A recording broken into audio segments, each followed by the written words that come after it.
खाड़ी संकट का असर देश की अर्थव्यवस्था पर अब बुरी तरह से पड़ने लगा है।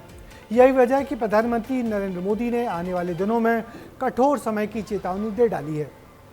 पीएम मोदी ने डीजल पेट्रोल का उपयोग संयम से करने और सोना ना खरीदने की जो समझाइश दी है, क्या है उसके मायने और इसको लेकर भोपाल में क्या कुछ हो रहा है, क्यों मध्य प्रदेश सरकार की 2 मंत्री एक ही गाड़ी में बैठकर कैबिनेट की मीटिंग में जा रही हैं, इस रिपोर्ट पे देखिए।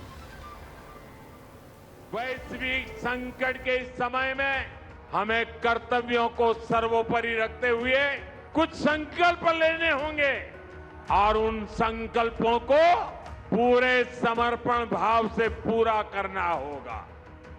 देश के प्रधानमंत्री नरेंद्र मोदी देशवासियों से सहयोग की अपील कर रहे हैं क्योंकि विश्व में वैश्विक संकट मंडरा रहा है।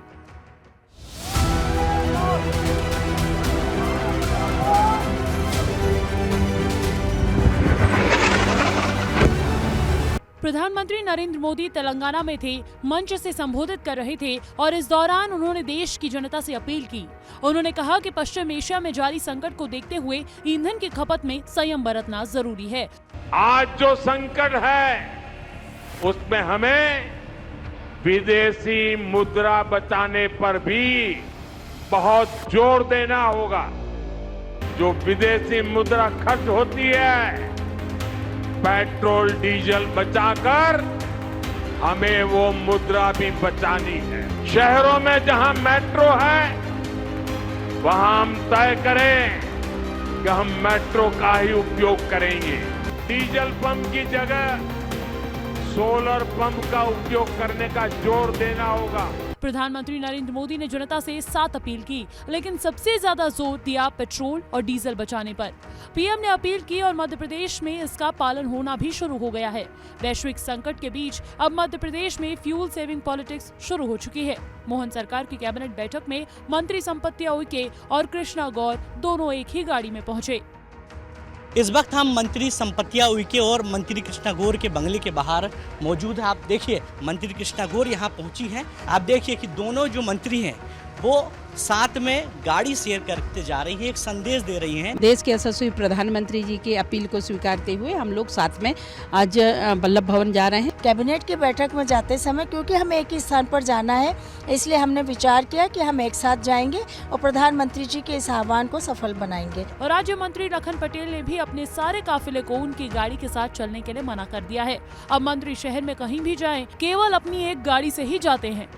आपके साथ एक ही गाड़ी दिख रही है आज? मैं हमेशा अपनी एक सिंगल गाड़ी में जाता हूँ, चाहे वो परिवार का जिला हो या मेरे क्षेत्र हो, और ये देश के लिए अच्छा है। माननीय हमारे यशस्वी प्रधानमंत्री जी ने जो बात कही है, लोगों को उस पर मानना भी चाहिए। यही नहीं, मंत्रालय में ज्यादातर मंत्री अपने काफिले के बिना पहुंचे। दरअसल हालात सच में गंभीर हैं। अमेरिका ईरान की जंग का विश्व पर असर काफी व्यापक और मुख्य रूप से पड़ रहा है। हॉर्मुज़ स्ट्रेट दुनिया के 20% तेल और LNG का रास्ता है। युद्ध के कारण शिपिंग 90% घट गई।